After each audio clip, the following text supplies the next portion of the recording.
Et on retrouve en direct du Sri Lanka Olivier Dubois, journaliste basé à Colombo, la capitale. Bonsoir, il est un peu plus de 22h30 dans la capitale sri-lankaise. Quelle est l'atmosphère? Bonsoir. L'atmosphère, elle est très particulière parce que sur le site de protestation, il y a encore beaucoup de gens ce soir. Il y a eu beaucoup de gens toute la journée. On est un jour férié aujourd'hui au Sri Lanka, donc les gens se sont réunis et ne comprennent pas pourquoi le président est toujours en poste. Il n'a toujours pas démissionné, alors qu'il avait promis il y a quelques jours qu'il partirait le 13. Ce n'est toujours pas le cas. Il est en fuite depuis ce matin. Il est aux Maldives. Donc la colère n'est pas retombée. Les gens sont déterminés.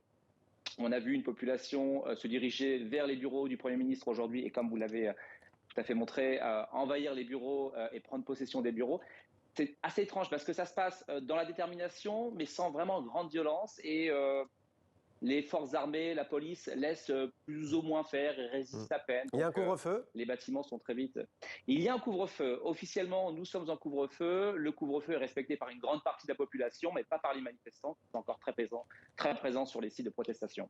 Alors, que réclament les manifestants? Et pour essayer de savoir, peut-être vous allez nous parler d'un homme que vous avez pu contacter et qu'on voit beaucoup devant les caméras. Exactement, il se nomme Ali, il a 31 ans, il est comptable et ça fait 3 mois qu'il est sur le site qu'on appelle le Gota Gogama, le site de protestation principal de la ville. C'est lui qui apparaît à la télé aujourd'hui. Il est déterminé, lui, il n'a pas de volonté politique, il a juste une seule envie, c'est la démission du président et du Premier ministre et de pouvoir avoir une transition en douceur dans le Sri Lanka. Une transition en douceur, c'est le mot d'ordre des manifestants, vous nous le dites.